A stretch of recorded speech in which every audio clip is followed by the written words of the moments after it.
বাথরুমের ভেতর থেকেও অনু স্পষ্ট শুনতে পাচ্ছিল মোবাইলটা বাজছে, থামছে, আবার বাজছে। কালকে থেকেই একই ঘটনার পুনরাবৃত্তি। অচেনা নম্বর ধরলে ওপাশে শুধু নিস্তবতা, কোনো কথা নেই, কোনো শব্দ নেই, কেবল একটা অদ্ভুত উপস্থিতির অনুভূতি। বিতান বারণ করেছে অচেনা নম্বর ধরতে। এই আধুনিক যুগে প্রতারণার ফাঁদ পাতা থাকে সর্বত্র। পিন নম্বর জেনে ব্যাংক অ্যাকাউন্ট খালি করে দেওয়া এখন জলভাত। কিন্তু এই নম্বরটা এত জেদি কেন? এত বারবার ফোন করছে অথচ কথা বলছে না। এ কোন ধরনের মানুষ? ছেলেকে আনতে যাওয়ার জন্য তৈরি হচ্ছিল অনু। ঠিক তখনই ফোনটা আবার বেজে উঠল। এবার আর সহ্য করা গেল না। ফোন তুলেই বিরক্তি সুরে বলল, কী অসভ্যতা হচ্ছে? কাল থেকে এত বারবার ফোন করছেন, একটাও কথা বলছেন না। কি চান আপনি? ওপাশ থেকে একটা দীর্ঘ নীরবতা, তারপর একটা কণ্ঠস্বর এলো ধীরে, প্রায় ফিসফিস করে, রিমা, অনুরিমা। মুহূর্তের জন্য অনুর বুকের ভেতরটা যেন স্তব্ধ হয়ে গেল। সেই নামটা, ওই একটাই নাম যেটা পৃথিবীতে শুধু একজনই বলতো। কোনো মতে গলা সামলে বলল, কে? আমি অভিক। অভিক ছাড়া কেউ তাকে রিমা বলে ডাকতো না।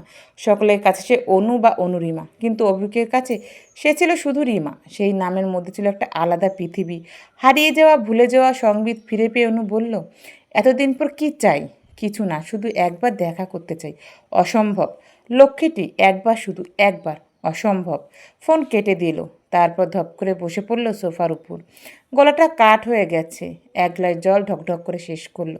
আর তারপর মন চলে গেল 10 বছর পেছনে।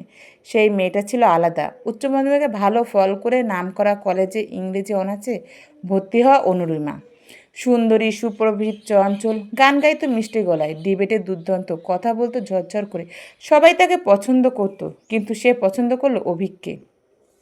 অভিক তখন কলেজের ছাত্র ইউনিয়নের সভাপতি।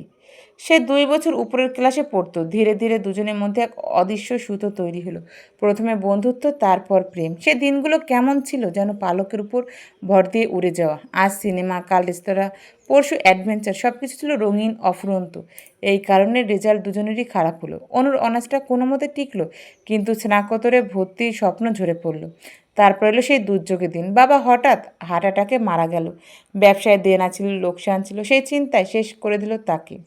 মা আর পারলেন না পড়ানো চালিয়ে যেতে। সেই সংকটে যাকে বেশি সবচেয়ে পাবার আশা করেছিল অনু, সেই আস্তে আস্তে কীভাবে সরে গেল। যেন কোনো অদৃশ্য দেয়াল উঠেছে তাদের মাঝে।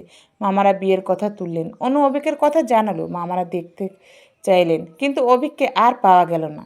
তারপর বিতানের সাথে বিয়ে, সম্ভ্রান্ত পরিবার, ভালো চাকরি, আলাদা ফ্ল্যাট। মা সম্মতি দিলেন, অনু রাজি হলো। বিতান খারাপ মানুষ নয়, কিন্তু রসকসহীন। নিজের কাজের বাইরের জগৎটা যেন তার কাছে অস্তিত্বহীন। সংসারের সব ছোট বড় দায়িত্ব অনুর। বিতান নির্ভরশীল, অথচ সেই নির্ভরতা প্রকাশ করতে জানে না। ঘড়ির দিকে চোখ পড়তে অনু চমকে উঠল। বিট্টু ছুটি হয়ে যাবে। একা দাঁড়িয়ে থাকবে স্কুলের গেটে। তাড়াহুড়ো করে বেরিয়ে পড়ল ছেলেকে নিয়ে। ফিরে খাইয়ে শুয়ে অনু নিজে রোজকার মতন বই নিয়ে বসলো। কিন্তু বইয়ে মন নেই আজ। মাথার ভিতরে অভিক ঘুরছে। মা একবার বলেছিল, তোর বাবার টাকার জন্য মিশেছিল, টাকা শেষ হতেই কেটে পড়েছে। তাহলে এত বছর পরে ফিরে এলো কেন? কি চাই তার? মনের ভিতরে দুটো স্রোত লড়াই করছে। একটা বলছে যাও, একবার শুনে আসো, আর একটা বলছে না, ও পথে যেও না। রাতে শুয়ে বিতান জিজ্ঞেস করলো, শরীর খারাপ? অনু চুপ। বিতান চুপ বলল, চুপ করে আছো কেন? তাই জিজ্ঞাসা করলাম, ব্যাস ওইটুকু।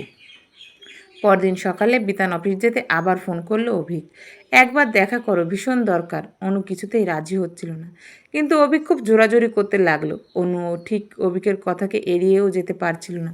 যতই হোক, দুর্বলতা একটাই ছিল। অনু দীর্ঘশ্বাস ফেলল, তারপর বলল, ঠিক আছে, কোথায়? অভিক উত্তর দিল, মনে আছে যেখানে আমরা দেখা করতাম, সেই দি রয়্যাল ক্যাফে, কাল বেলা 11টায়? মনে আছে, সব মনে আছে। পরদিন ঠিক 10:30টায় বাড়ি থেকে বেরোলো অনু। ক্যাফেতে পৌঁছে দেখলো অভিক আগেই এসে বসে আছে। তাকে দেখা মাত্র বুকের ভেতরের ঢেউ একটা আশ্রে পড়ল। এই মানুষটাকে একদিন পাগলের মতো ভালোবেসেছিল সে। কয়েক মুহূর্ত থমকে দাঁড়িয়ে রইল। অভিক মাথা তুলে বলল, রিমা, কেমন আছো?